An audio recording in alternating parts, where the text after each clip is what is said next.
Before we get into the video, could everyone please subscribe to my Endless Diary Tales channel? Thank you so much.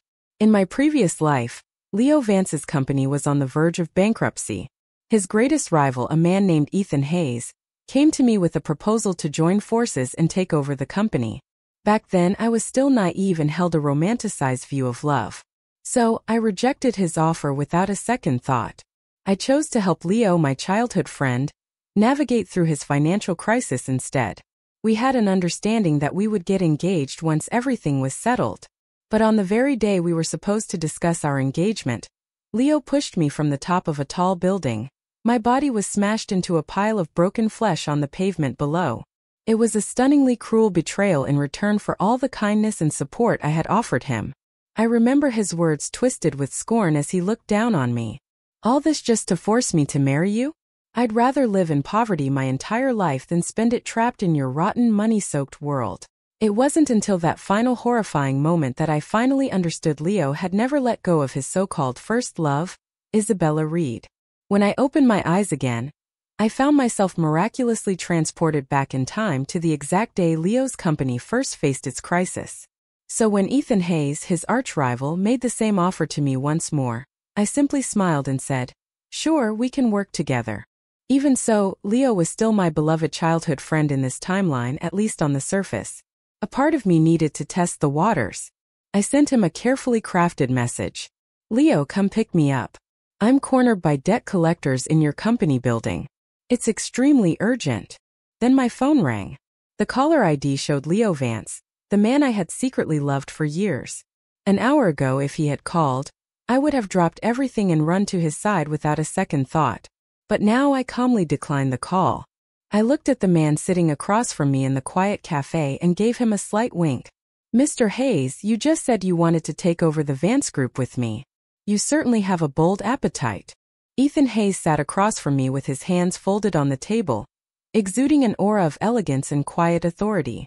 "Miss Shaw," he said, his voice even. "This is a very appealing deal, don't you think?" Of course it was. Leo was a failure who couldn't seem to accomplish anything. In just 2 short years, he had managed to drag the once prestigious Vance Group from an industry leader down to a cash-burning mess. But even a dying beast has some meat left on its bones. Though the company had fallen, it still held valuable resources worth sinking one's teeth into. If I joined forces with Ethan now, we could crush Leo together. It would be a mutually beneficial move with no apparent downside for either of us. With that thought, I smiled faintly. "Your offer is certainly tempting, Mr. Hayes, but sometimes loyalty means more than profit." A flicker of disappointment crossed Ethan's eyes as he asked, "So you're turning me down?" I tapped the table lightly with my index finger.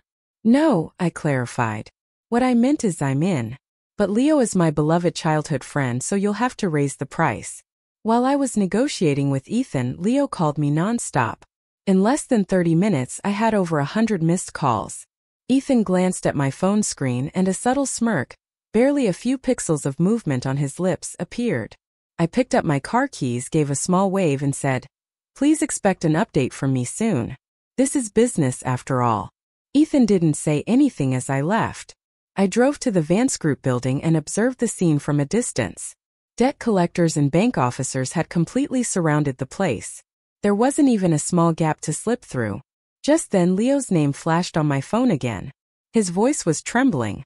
"Clara, are you here?" "I am," I replied calmly. "But there are too many people. I can't get in. You'll have to find your own way out." Leo sounded desperate. "There are people all around me. How am I supposed to get out?" I kept my voice steady and cool. "Maybe you could jump from the top floor.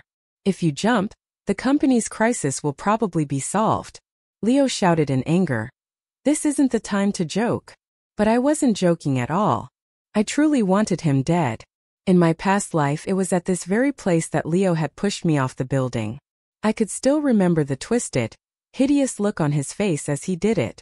"I thought you helped me because you were kind," he had sneered. "Turns out you had your own agenda. What a vile way to repay kindness with betrayal. Keep dreaming. The only woman I'll marry is Isabella."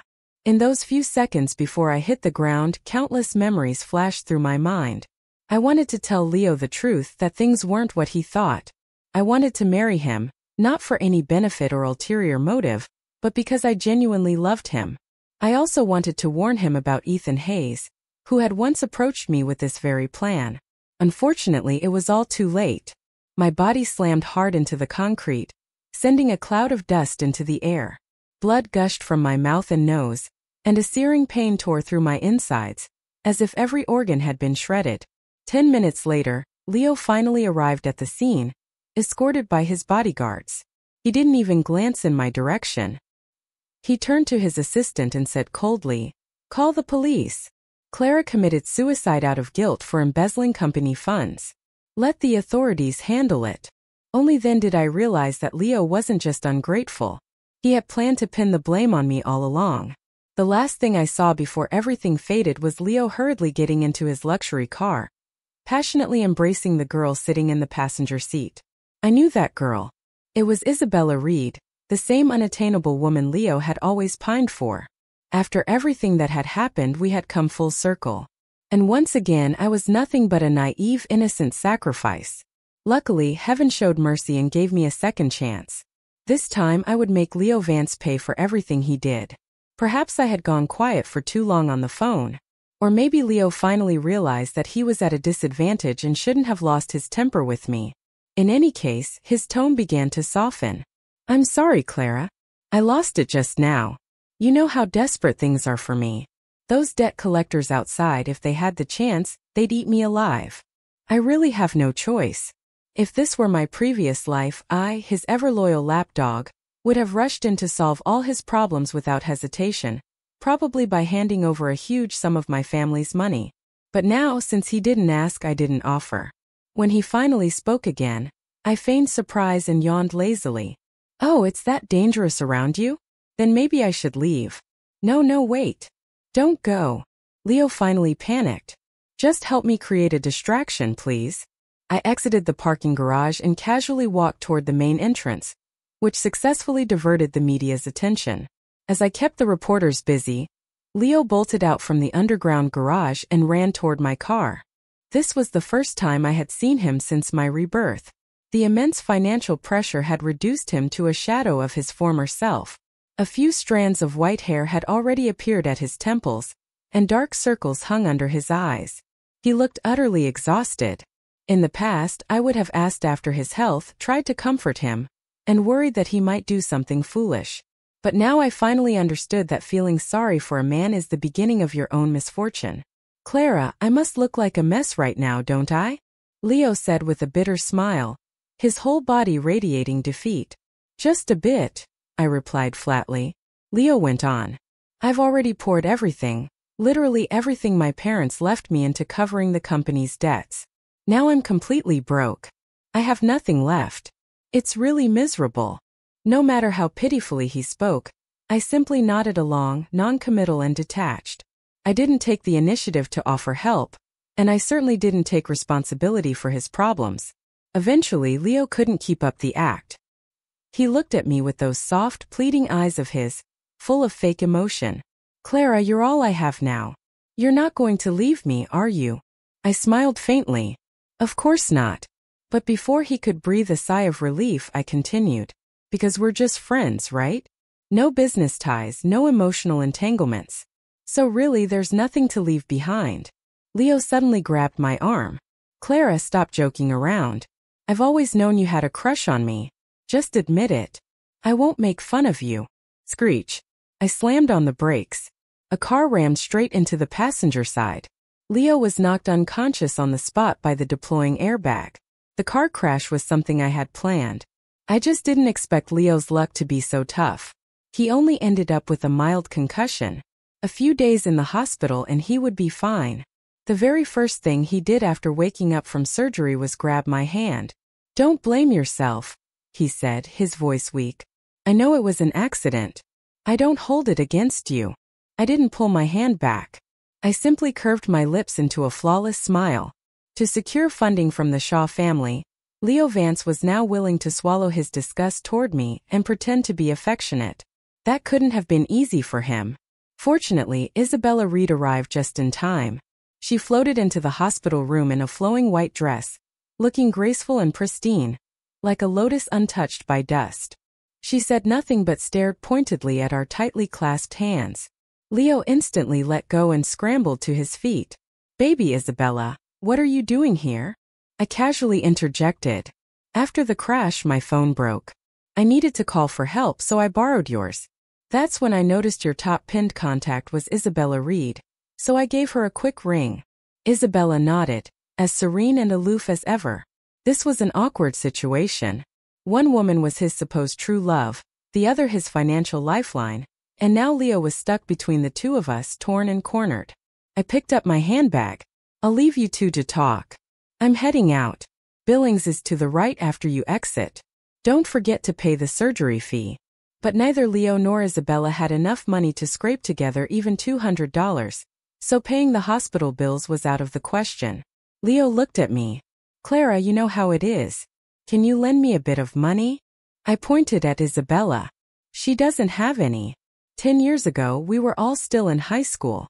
Back then, it made sense that Isabella, who got into a prestigious private school on a poverty scholarship, was short on cash. But 10 years later, we were all supposed to be adults who had weathered the real world. You'd think they'd be able to pull together a few thousand at least. But of course I knew the truth. Since graduating from college, Isabella hadn't worked a single day. Her food, clothes, and everything else had all been paid for by Leo, and Leo had never seen a problem with that. In fact, he wanted someone like her. Someone who depended on him entirely. That $10,000 Leo wired to Isabella every month was nothing for a family as wealthy as the Vances used to be. But dreams, no matter how beautiful, eventually come to an end. The Vance family was bankrupt. Now, with no more financial support, what was Isabella going to do? I guess I had only myself to blame for being too soft-hearted, too wealthy, and too blind to see Leo's true nature. It was bad enough that I supported him like a fool. It turns out I'd also been footing the bill for his little mistress all along. Isabella's face flushed red, as if she'd been insulted. "I never cared about money. I've always treated it like dirt. I never even tried to save any." I looked her up and down, taking in her outfit. She was dressed head to toe in custom designer pieces. The handbag dangling from her wrist was easily worth 6 figures.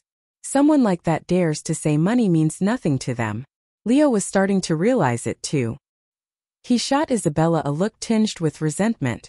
He'd poured so much money into her over the years. If she had even a shred of business sense, if she had saved or invested any of it, they wouldn't be in such a hopeless situation. Now, in the end, Leo wrote me a formal IOU and borrowed exactly $10,000, which barely covered his medical bills. As for the Vance Group's massive debt, they were still several financial milestones short. Leo, the worthless mess that he was, hid out in the hospital and refused to show his face. Isabella knew absolutely nothing about business, so if they had let her handle things, she probably would have caused even more damage. But she was Leo's dream girl, his one and only white moonlight. Once she said she wanted to help, Leo had no reason to refuse. Soon, Isabella was parachuted into the company and installed as the acting CEO of the entire Vance Group. She was beautiful, elegant, and had a presence that turned heads. Many employees started referring to her as some kind of goddess sent to save the sinking company, and Isabella believed it too. With a grand wave of her hand, she announced sweeping reforms to ease employee burdens, abolishing clock-in and clock-out rules, giving everyone a floating holiday for the new year, and even promising free housing with no utility bills. "As long as you stay with the Vance Group through this crisis," she declared, "there will be massive rewards ahead." It all sounded great on paper. The only problem was that Isabella forgot one small detail. The company's bank account was already empty. At first, the staff was genuinely motivated, but not even 2 days passed before people started showing up late, leaving early, or requesting vacation. When it came time to assign real work, there wasn't a single reliable person to be found. The only way to maintain operations was to keep shifting the burden downward, piling more and more pressure on the lower ranks. The remaining employees were miserable, and soon began submitting their own vacation requests. In the end, the only ones left in the entire company were the janitors and security guards pretending to work while doing practically nothing. The most ridiculous part was when several employees actually approached Isabella to request reimbursement for rent. Miss Reed, you promised to arrange housing for us, one of them said. But we haven't seen a single apartment, so we rented places near the office ourselves. Can you have finance reimburse us? When the bills came in, they were all for luxury apartments with 5-digit monthly rents. Isabella nearly passed out from shock, her face turning pale. What do you mean by this? The employees looked puzzled. Weren't you the one who made the promise? Come on, sign off on the reimbursement forms. We've got another vacation day tomorrow. But the company had long since turned into a sinking ship full of holes. Thanks to Isabella's disastrous management, the Vance Group, already on the brink of collapse, was now speeding full throttle straight toward ruin. When Leo learned about the company's actual condition, he practically lost his mind. He didn't even care that I was there visiting him in the hospital. He lashed out at Isabella in a fit of rage. Are you running a business or a charity? You've burned through what little we had left. Isabella's eyes brimmed with tears. I was just trying to boost morale. What morale? Who needs you to do that? Leo exploded, his words coming out sharp and fast. What was I thinking? Falling for someone as clueless and useless as you? Isabella burst into tears, sobbing so hard she could barely breathe. But tears were meaningless now. The Vance family couldn't afford another catastrophe. With no other options, Leo came to me hand in hand, asking me to join the company as a senior executive. He gently placed his palm over the back of my hand, his eyes full of calculated sincerity. Clara, please. You're the only one I can trust. I really need your help. I turned him down politely. I still have my own family business to manage. Besides, you've got Isabella by your side. She was always top of the class. I'm sure handling company matters is nothing for her. Leo leaned in, speaking with feeling. You misunderstood. There's nothing between me and Isabella. It's just a business arrangement. She's an employee, nothing more. I nearly laughed. If I hadn't seen them kissing with my own eyes in my last life, I might have believed him again, but I didn't call him out on the lie. Letting the prey think they're the hunter.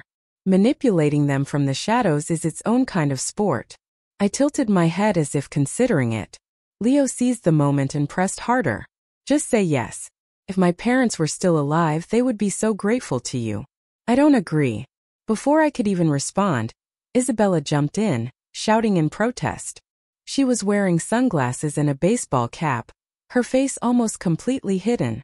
It turned out she'd gotten suspicious when she heard Leo was meeting with me, so she had followed him here in disguise and had been eavesdropping from the start.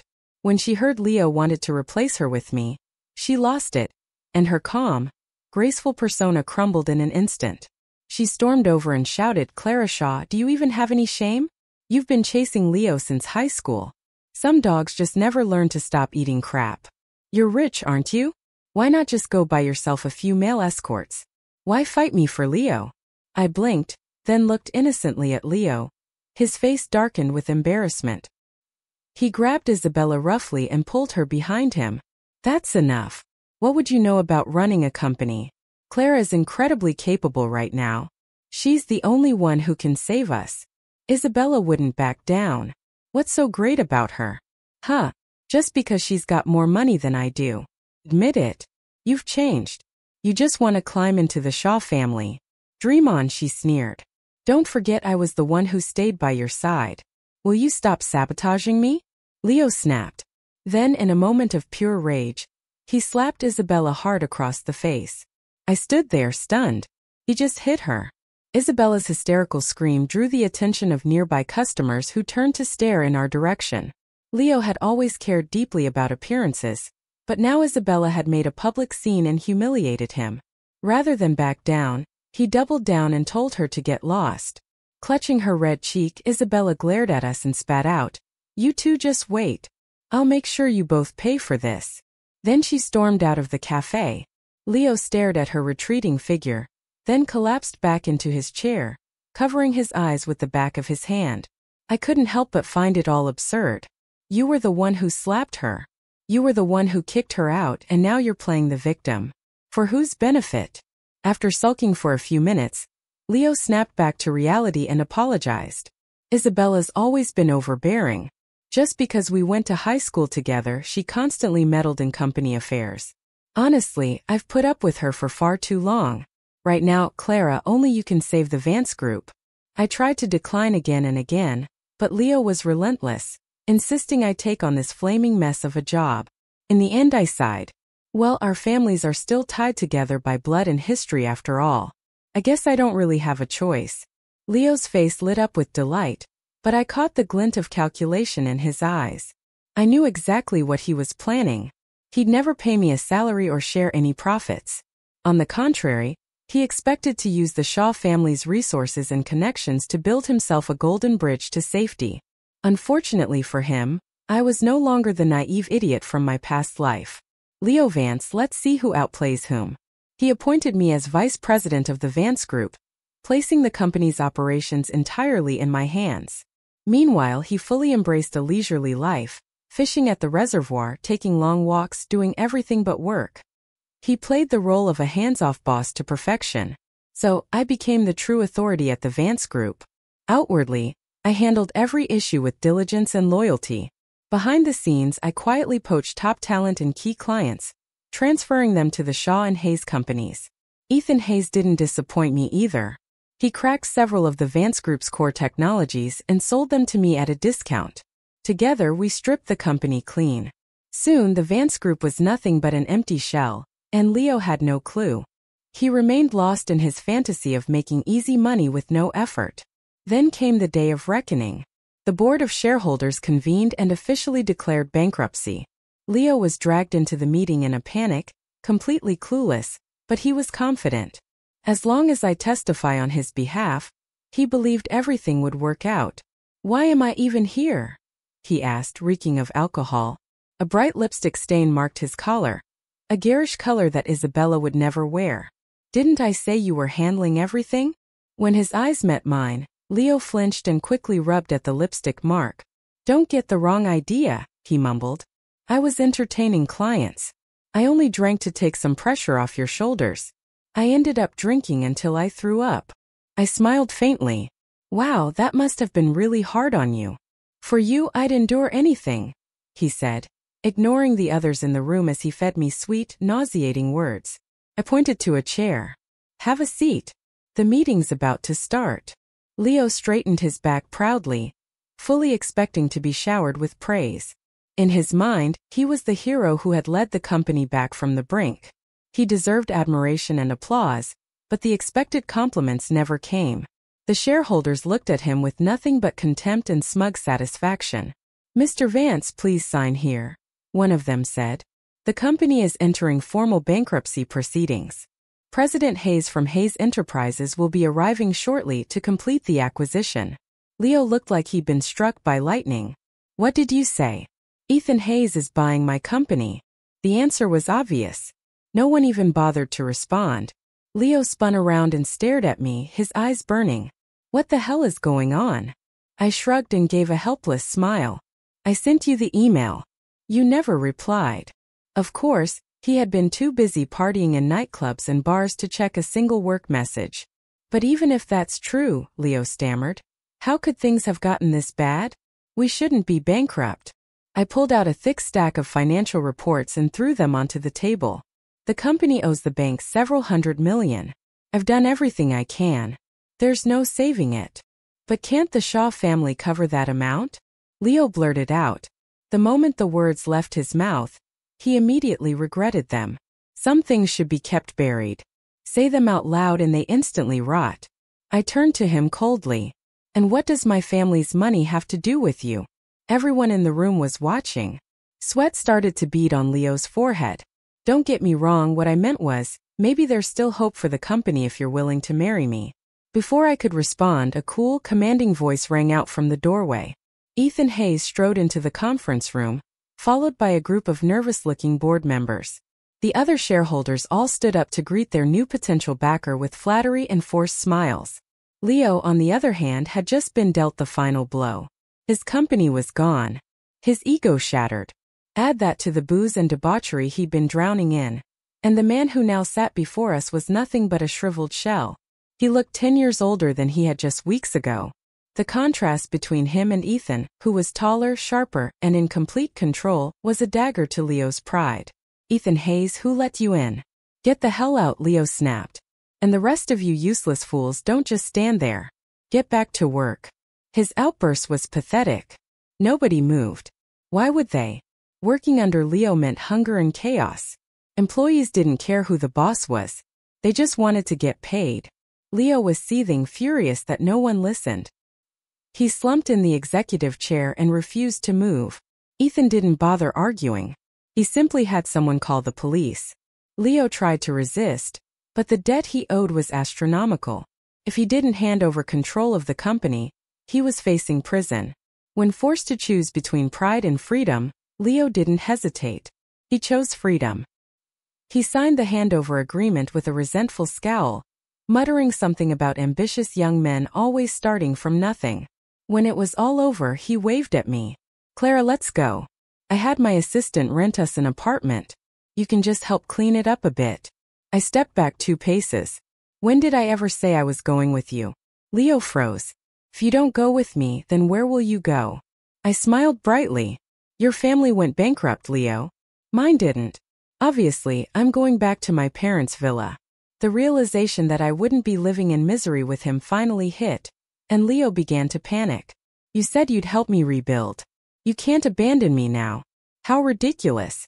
In my past life, I ignored my parents' objections and moved into a crummy rental apartment with him.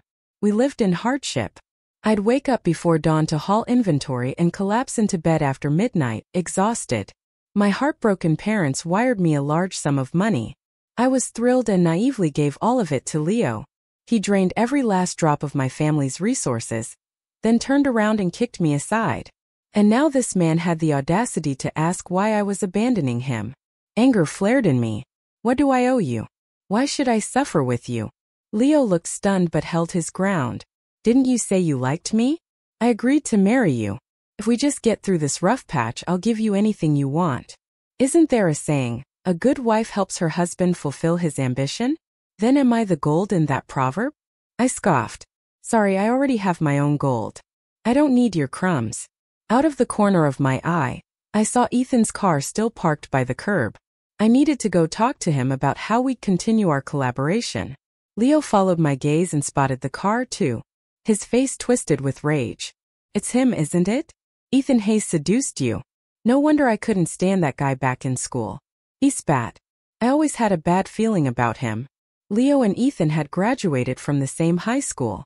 Ethan was better looking, came from a wealthier family, and had always been the center of attention. Leo was insanely jealous. He felt like Ethan had stolen all the spotlight. Now that old bitterness was boiling over, fueled by failure, envy, and humiliation. "Let me go," I shouted, trying to shake him off. "I won't," Leo growled, gripping my arm tighter. "What's so great about Ethan Hayes?" He was practically shouting now. "What did he do to wrap you around his finger?" The more he spoke, the more emotional he became. Eventually, his voice even carried a hint of genuine feeling. "Don't let a few favors fool you. I know exactly how men think. Ethan doesn't actually like you. He just wants the Shaw family's power." I had calmed down by then. I looked him in the eye and asked, "Then what about you?" Leo straightened up, caught off guard. "I really like you, Clara." "I do. Then how do you explain Isabella Reed?" I shot back. "She told me herself she was pregnant with your child." Leo panicked and insisted it was all Isabella's doing. "She came on to me. It was an accident. I mean, why else would I sleep with some broke student if she hadn't thrown herself at me?" He stepped closer. "Claire, I get it now. A lasting marriage takes equal footing. I don't care about your past with Ethan, and you shouldn't bring up Isabella anymore. Let's just build a future together, okay?" His shamelessness was beyond anything I could have imagined. I slapped him across the face and climbed into Ethan's car. Ethan was reading over a contract when I got in. Seeing me, he handed it over. I reviewed the document carefully. Everything looked in order. "Don't forget the cut you promised me," I said. "Of course, to a successful partnership," Ethan replied with a faint smile, starting the engine. Leo hobbled after us, limping behind the car like a stray dog. The only thing missing was a thunderstorm to make the scene more pathetic. Ethan glanced in the rearview mirror and grinned slightly, clearly in a good mood. He dropped me off at my family's home and then went straight back to work. My parents were already waiting anxiously. They had heard whispers about the Vance family's looming bankruptcy, and had warned me repeatedly not to get involved. What they hadn't expected was for me to come home not as a ruined woman living in a rental, but with 60% of the former Vance Group shares in my possession. When they saw I hadn't been mistreated, they finally relaxed. Then they began discussing what to do about Leo. Leo is a child we've watched grow up, my dad said. Now that his family's gone bankrupt and he doesn't even have a place to stay, maybe we should lend him one of our apartments. What do you think, Clara? I immediately objected. He's got 2 working legs. He can find a place himself. Mom, Dad, I really think you should stay out of the Vance family's business. What if he asks you for startup money? Would you actually give it to him? The truth was our families hadn't been close in years. Ever since Uncle and Aunt Vance passed away, Leo had stopped visiting, even on holidays.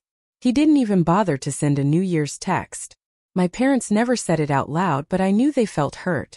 And yet, I had been the idiot blindly determined to marry him, dragging my parents through all that pain. I couldn't even imagine how they must have felt when they heard I had jumped to my death because of him. Now, seeing me go after Leo with no mercy, my parents found it strange but didn't question it too much. In the world of business, allies today could become enemies tomorrow. As long as I stayed safe and the company ran smoothly, they were content to leave the rest alone. But Leo wasn't giving up. He started lurking outside my house, waiting to pounce whenever I came out. One morning, he rushed over as soon as I stepped outside. "You're finally willing to see me," he gasped. "Just hear me out." I signaled the bodyguards. "Get rid of him." They moved in at once. Leo's face was shoved into the pavement. He looked absolutely pathetic, but still he stretched his arm out toward me. "Clara, I have something for you." I told the guards to let him go. With my arms crossed, I looked down at him, my voice flat. "What is it?" Leo slowly got up from the ground, inhaling sharply through clenched teeth. He reached into his coat and pulled out a small package. Bit by bit, he unwrapped it until finally, in his trembling hands lay a national ID card and a household registration booklet. Leo looked at me with complete confidence as he said, "I brought my ID. We can go register our marriage right now. I know this has been your dream for a long time, and I'm ready to make it come true for you. Baby, let's go." I couldn't help it. I immediately doubled over and dry heaved on the spot. The look on Leo's face was an absolute mess, like someone had dumped an entire spice rack onto his expression. Embarrassed, confused, offended, all at once. But he was still so self-absorbed, so convinced of his own charm that he didn't think I was repulsed by him. No, he thought. There must be some hidden reason. You're not pregnant, are you?" he asked, his voice dropping. "Who is it?" Was it Ethan Hayes? A vein popped on Leo's forehead. His jaw clenched so hard I could hear his teeth grinding. How dare he touch what's mine? I swear he's dead.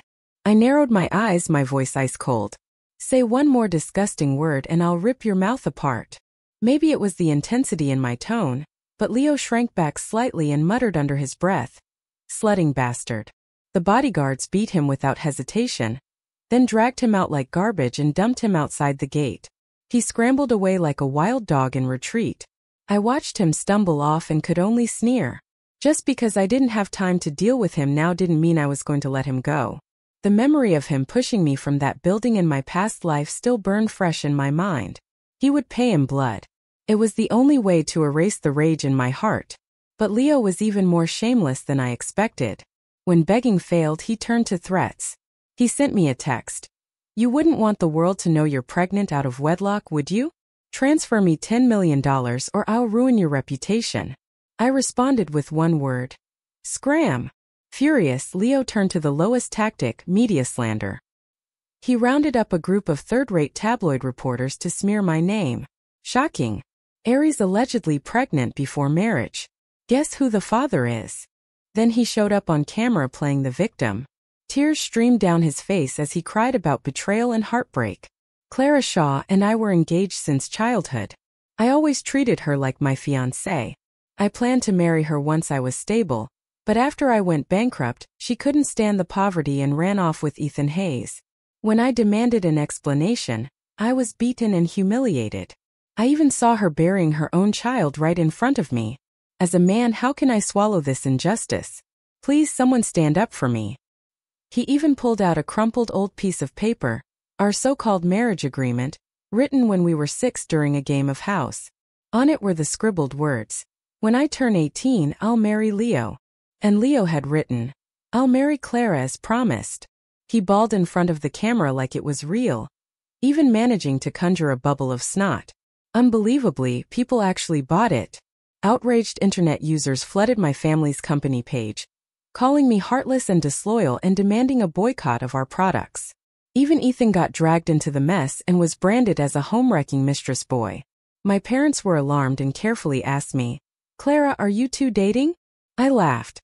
Ethan and I have a purely transactional partnership. There's no such thing as messy emotions involved. But still, he was the other central figure in this storm, a man connected to both our families. I had to clear things up, so I reached out.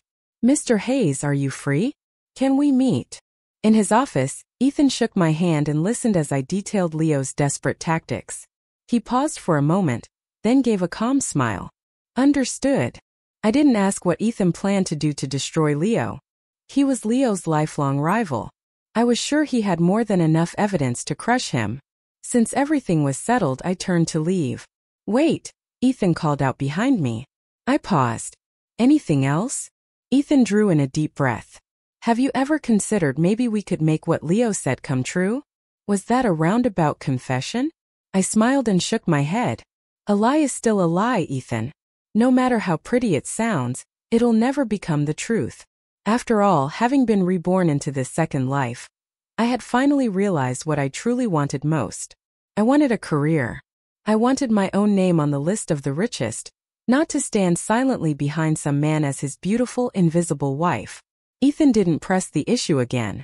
Instead, he redirected his energy toward Leo, and it was clear he wanted him dead just as much as I did. He didn't waste time defending himself against Leo's smears. He took the opportunity to dig up every skeleton in Leo's closet.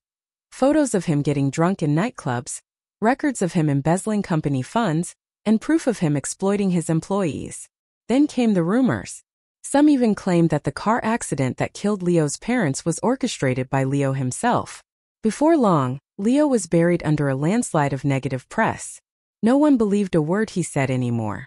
Ethan even paid off Leo's secretary and Isabella to publicly confirm his chaotic personal life, and that the company's downfall was entirely his own doing. Online opinion flipped fast. "I used to work at that company," someone posted. "The boss made us work overtime for free, and constantly withheld wages. Nothing he says is credible," another added. "After the company went bankrupt, he still owed us 3 months of salary. If it weren't for President Shaw and Vice President Hayes taking over, we'd all be out on the streets.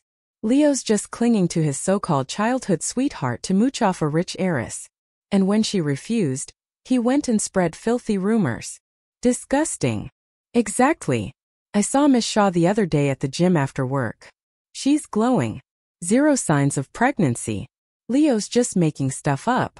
Faced with growing public outrage, Leo panicked. He hadn't expected to come out of this looking worse. Instead of gaining sympathy, he'd shot himself in the foot. He tried to run, planned to skip town and lay low for a while, but it was too late. Ethan and I had both reported him to the police for defamation. As prominent taxpayers, our claims were taken seriously. The police moved quickly and arrested Leo. After he got out of jail, he still wouldn't give up. He started harassing me again, demanding I give him an explanation. I didn't bother responding. I just sent my people to deal with it. He was beaten up and tossed right back into prison. After 2 arrests, Leo finally stopped provoking me. He decided he'd start from scratch, rebuild his fortune, and take revenge on me and Ethan once he succeeded. But in today's world, starting a business isn't that easy. Leo had lost every connection and resource he once had. The people who used to flatter him now treated him with cold disdain.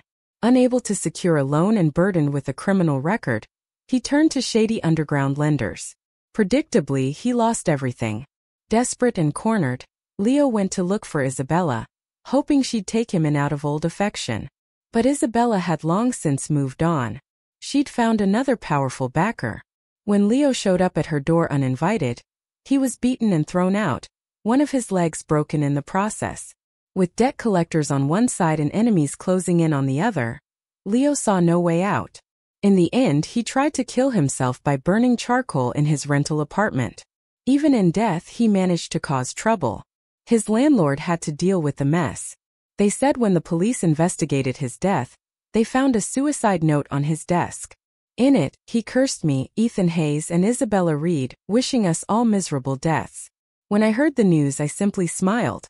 Who cares what he thought?